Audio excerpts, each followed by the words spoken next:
Peggy 3.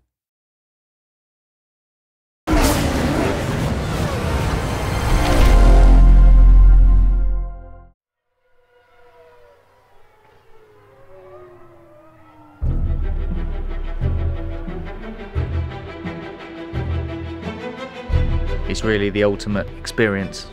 It's a culmination of so much hard work. It's that attention to detail which really makes such a big difference.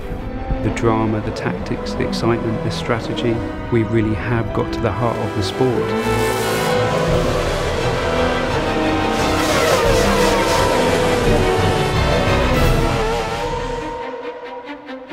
We've had 2 really successful games launched already now for Formula 1.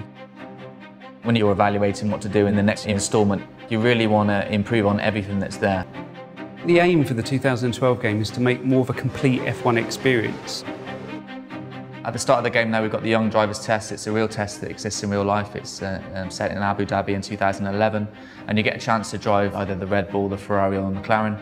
It really gives those up-and-coming drivers track time to really kind of showcase their talents, and it's wonderful that we're able to copy the elements that happen on those real young driver test sessions in the Formula 1 2012 game.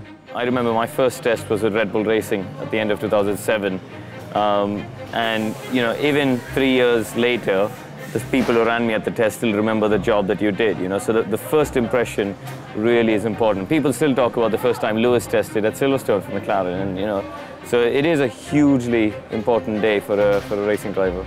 I think Codemasters have done a super job giving regular people a proper insight into what a Grand Prix car is like.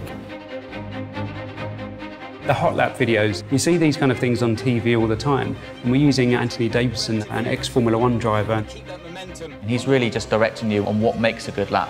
So he'll be pointing out the braking points, the things you should be watching out for. If it's a double apex, the sort of line you should be taking. This is kind of just giving you that fundamental information that you need in order to get to a new circuit, understand it very quickly and enjoy the most from it. Formula 1 games are very fast, they always have been in the past, but what we've tried to do is enable the player to drive consistently. And we've put a lot of time into working on the pad to help the player control the car at speed. We're not all Fernando Alonso's of this world, we make mistakes. So rather than just hitting the pause menu and restarting the race, you've got the ability to be able to rewind time and just get to a point before the incident and just try it again. Certainly for the novices, in terms of learning racing lines and avoiding incidents, they're a really useful tool. The thing that differentiates Formula 1 from all other motorsports is the strategy element. Being able to make the right call at the right time. You might not be the quickest driver, you might not have the quickest car, but you can balance the elements. You've got fuel mixtures you can dial up and dial down. You've got different pit stops. Do you stop twice? Do you try and run longer? It's a thinking man's racing game.